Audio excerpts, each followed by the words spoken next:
నమశంకరాయ. మే 1వ తారీఖు వైశాఖ పౌర్ణమి. స్వాతి నక్షత్రంతో కూడుకున్నటువంటి రోజు. మహా అద్భుతమైనటువంటి రోజు.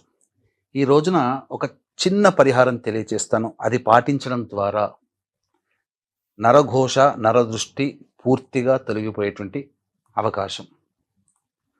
ఒకవేళ అది మనం సంబంధించినటువంటిది మన ఇంటి చుట్టుపక్కల కనుక లభించకపోతే మన ఇంట్లో ఏ విధంగా చేసుకోవాలో కూడా తెలియచేస్తాను.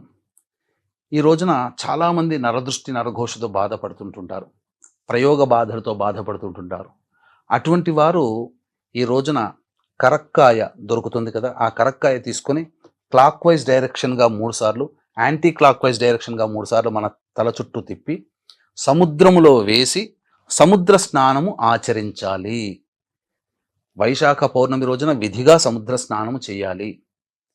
మరి ఇంటి దగ్గర చాలా చోట్లలో నగరాల్లో సముద్రం ఉండదు కదండి. మరి ఏం చేయాలి అని అంటే దీనికి కూడా మనకు ప్రత్యామ్నాయం ఉందండి.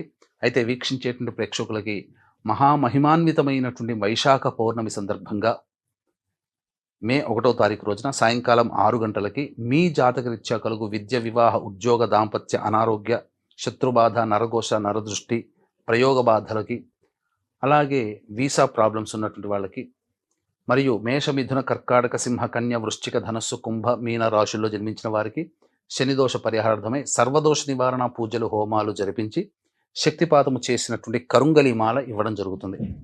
ఈ కార్యక్రమంలో గోత్రనామాలు నమోదు చేసుకోదలిచినటువంటి వాళ్ళు మే 1వ తారీఖు సాయంకాలం 5 గంటల లోపల మీరు నమోదు చేసుకోవచ్చు. అయితే చాలామందికి ఈ యొక్క సముద్రం అనేటువంటిది అందుబాటులో ఉండదు కాబట్టి సముద్రం ద్వారా లభించే వస్తువుల్లో అగ్రగణ్యము ఉప్పు. అది కూడా గళ్ళ ఉప్పు. ఆ గళ్ళ ఉప్పుని మనం స్నానం చేసుకునే బకెట్ నీటిలో వేసి అప్పుడు ఆ నీటిలో కనుక మనం స్నానం చేస్తే సముద్ర స్నానం చేసినటువంటి ఫలితము. కాబట్టి స్నానం చేస్తున్నంతసేపు అగస్త్య మహామునిని స్మరించుకొని స్నానం చేయండి. సర్వ నరఘోష, నరదృష్టి, శత్రుబాధలు తొలగిపోయి ఆనందకరంగా ఉంటుంది.